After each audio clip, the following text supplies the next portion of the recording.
Hi, I'm Dr. Alex Howard, and welcome to this case study video.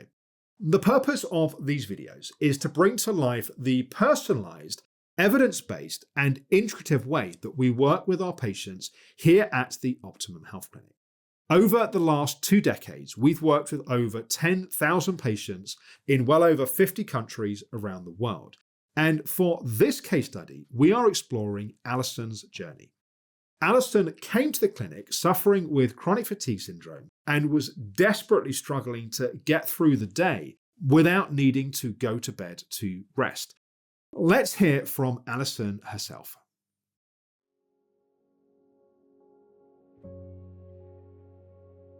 Hello, I'm Alison and I'm from Derbyshire.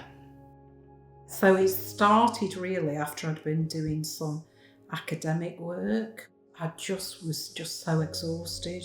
And that went on for a few weeks. I got a virus as well at the same time. Sort of got a bit better, but then gradually the fatigue just crept in to the point that, I was going to bed really early, sort of 5 o'clock at night, cancelling appointments, and just spending huge amounts of time having to sleep. So I did go to the GP, had lots of blood tests, explained that I was, not able to concentrate, not able to focus. All the blood tests came back absolutely fine. There was nothing in any of them. And the GP literally said, well, that's the end of the road. And I just went away from that thinking, that can't be the end of the road. I can't carry on like this. And so I just started doing a bit of research on the internet. I read a few books, and one of those was Alex Howard's book, Decoding Fatigue. And from there, I did a bit of research around Alex and the Optimal Health Clinic.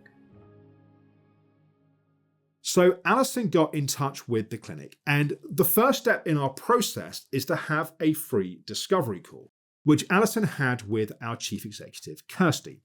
And part of what we're doing in those calls is assessing how we can best help that potential patient and matching the best practitioners in the team to do so. Kirsty identified that Alison should work with both our therapeutic nutrition and therapeutic coaching teams, and the best practitioners to support Alison would be Sarah and Jess. In the next section, Sarah is going to walk us through how she supported Alison using therapeutic nutrition.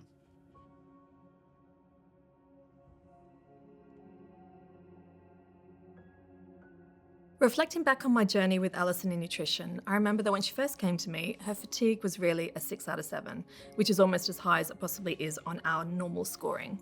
She was needing daytime naps. She could only work for about an hour at a time, which was really impacting her life, as you can imagine. Her sleep was broken. She was having long periods awake in the night that she was starting to normalize and starting to think, well, maybe that's just how life's going to be. She was often foggy-headed. She was picking up sore throats and winter bugs every year. She was dealing with leg aching and a lot of swelling from her lipedema. Because I was so tired, I was just eating things that were like quick fixes, high sugar, high carb foods.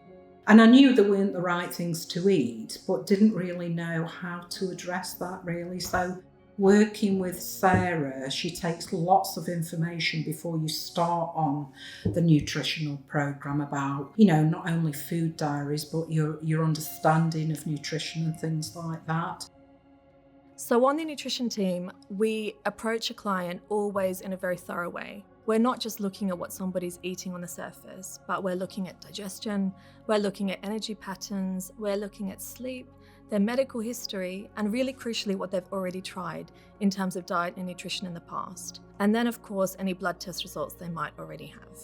The idea really is to get a full picture of what's going on in the body. We're not interested in just a single snapshot because when we're working with root cause medicine, we need to have an understanding about how all the body systems are or aren't working well together.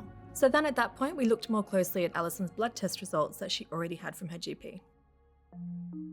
Sarah is able to go through those blood results, look through everything and see things that may be okay in the GP's eyes but are not optimal for you. So for instance, things like vitamin D and vitamin B12 were on the really low side, but also blood sugar was a really key one for me, having to balance blood sugar.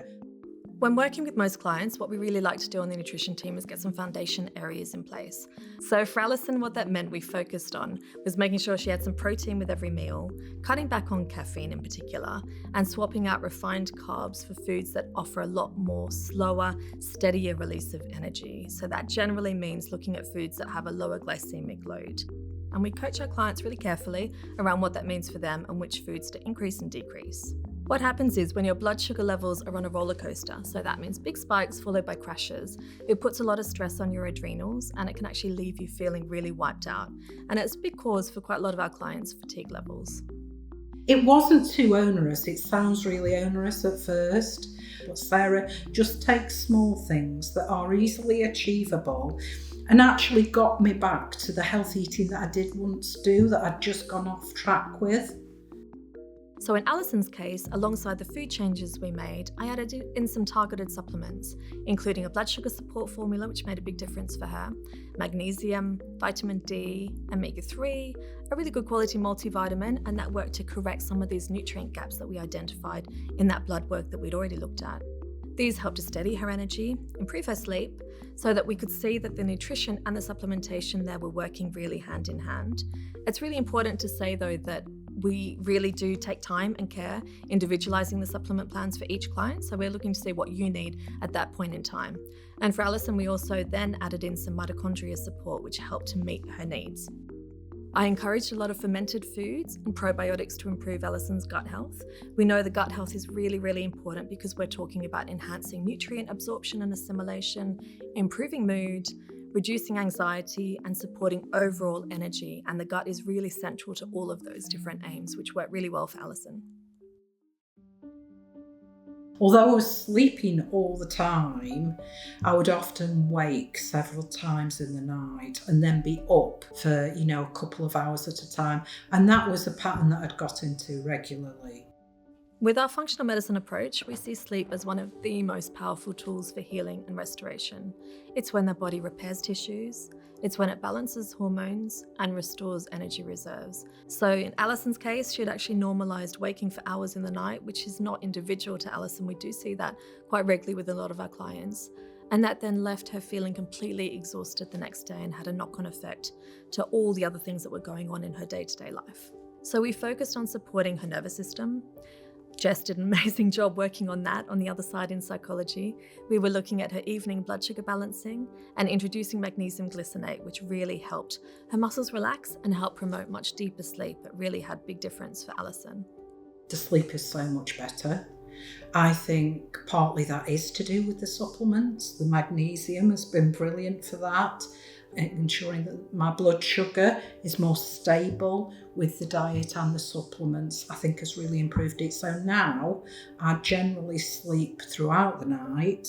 I don't have anywhere near as much sleep as I used to have, and I don't feel anywhere near as tired as I used to. Whilst working with Sarah on the nutrition side of the clinic, Alison also started working with Jess in our psychology department.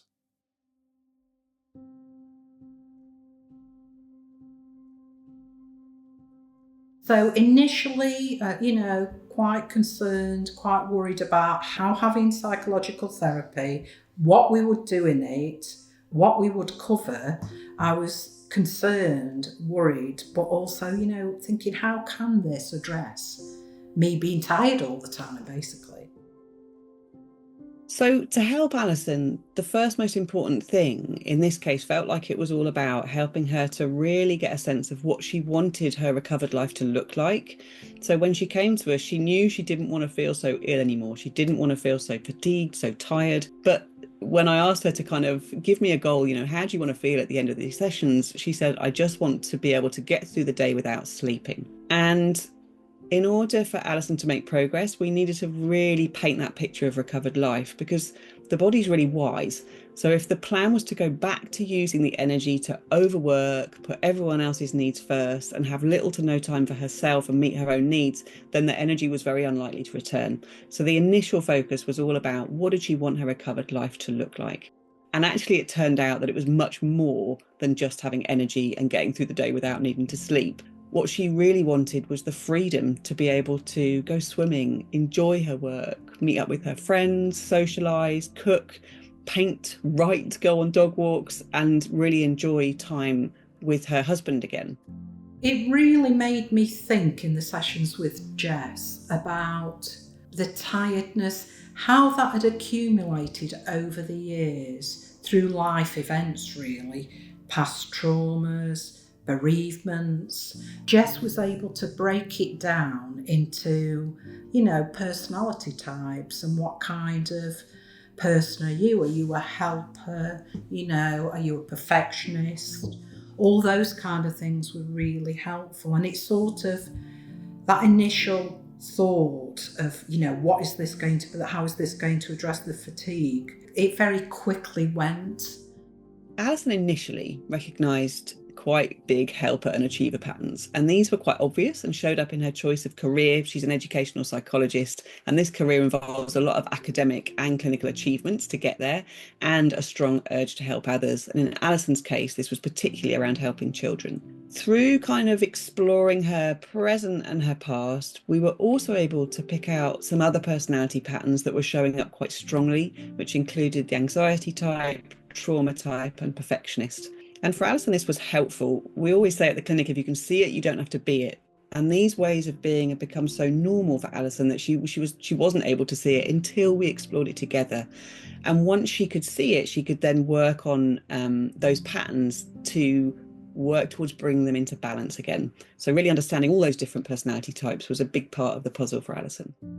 It was a bit of a shock to me, to be honest, that I was like all of these people trying to help too much, not asking for help from other people, doing things and making sure that they were done really well and not being happy about them, not being done well enough, and all these personality types. Jess was able to help me, and I could see myself in them and could see why I was just completely exhausted. The main thing to look at next was psychoeducation, really, to help her to understand how the symptoms have been created, so the predisposing factors to the condition, and also, importantly, what was perpetuating the fatigue. And initially, Alison, like many people, felt that her fatigue was purely physical. And many people have this perception because usually you can link how you feel to something you've just physically done. And of course, that's an aspect of the fatigue. But when we started to look at the different types of tiredness, she soon recognised that actually for her, there was a big level of emotional exhaustion going on and some environmental tiredness too. Before, I just thought fatigue was fatigue. Yes, I could be physically fatigued, but often it wasn't physical. It was emotional a lot of the time. It was social, and it was cognitive fatigue. So that psychoeducation piece helped her to kind of have a sense of, okay, when it's this, I do this. So when it's physical fatigue, yep, I rest. When it's emotional fatigue, there's a different solution to that. When it's environmental fatigue, there's a different solution to that. So she started to kind of understand the size of the toolkit that she was going to need to work on these different types of tiredness. And I would say the tools are really easy. And, some don't work for you, some don't. But with Jess, we just looked at a range of things, tried things out, and I chose the ones that were best for me, really. So the first tool I introduced Alison to was the stop process. And this is a tool we use to help people to interrupt the patterns of thinking and behaving that are no longer helping. And Alison, with a background in psychology, really understood the concept of this stop process. And she understood just how often it needed to be used in order to really create the change that she was hoping for. So whilst the stop process is a really simple tool, this is key because the complexity comes from the patterns themselves. So we need a really simple tool to work with the complexity of the patterns because it needs to be used really frequently and really consistently. And Alison really got that, and she really put it into practice, and she started to notice a difference really quite quickly just as a result of this tool.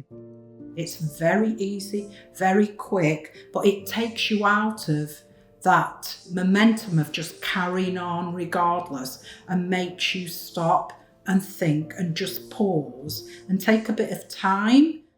So obviously we use the stop process for the cognitive element, the thought patterns that were happening. And often at the Optimum Health Clinic, we use emotional freedom technique, so tapping, to work on the more emotional layers of healing. And Alison and I talked about emotional freedom technique, and she tried it, but it wasn't something that she found helpful. It wasn't something that worked for her. And so, as always is the case, we looked at something else. We looked at the other ways in which we can work with somebody's emotions. And for Alison, really reconnecting with her creativity, with her ability to write, her ability to paint. These were the ways in which she opened the doors back up to more of her kind of emotional self. I think the sessions with Jess helped me to think about what I needed as a person and how I needed to connect more with what I needed. And a lot of the time, prior to coming to the clinic, I was just in this constant cycle of fatigue. Oh, I better not do this, I'm going to get tired, or I can't do this, I can't do that. And it just completely changed my way of thinking, really, sort of noticing when I was physically tired, but also noticing when I was emotionally and socially tired, and being able to use some of the tools that I'd learned and not just, give in to that tiredness, to just do something else that was relaxing and good for me as a person. So while she was creating the space to be with herself, to tune into herself, she was reconnecting to parts of herself that she'd previously cut off from, and finding ways to express the feelings of those parts through art and writing. And I think for her, learning this process of really valuing how she feels and what she needs, rather than always being vigilant to how others feel and what they need, really helped her on this journey. I am so much better. I don't need to sleep in the day. I now have gone back to working more. That is of my choice, and I've thought carefully about the work that I do that's going to keep me well. And I can go out on an evening now, go on holiday now, all of which prior to working with the clinic I couldn't. I've learnt to manage the fatigue so that I can do the things that I enjoy. There's a lot of negativity in social media around chronic fatigue and fatigue conditions, and ideas that there's no recovery. And I think working with the Optimal Health Clinic shows you that there definitely is recovery, that it takes some time, it's a process, it's not a quick fix, but you can get there. And just to have that hope that's exactly what I was looking for. Hope that I could get better from this. I think what Alison's journey really captures is that every case is different, and people will often come to the clinic saying, well, my diet's not that bad, I've tried taking supplements. And in Alison's case, she's also a psychologist thinking, well, how's working with my mind going to help? But every case is unique. And here at the Optimum Health Clinic, we spent 2 decades developing a framework which helps us find the answers. If you're curious about how the Optimum Health Clinic approach may be able to help you, the best way to find out more is to book a free discovery call in the same way that Alison did. You can do that at our website, theoptimumhealthclinic.com, and then we'll explore if we think we can help.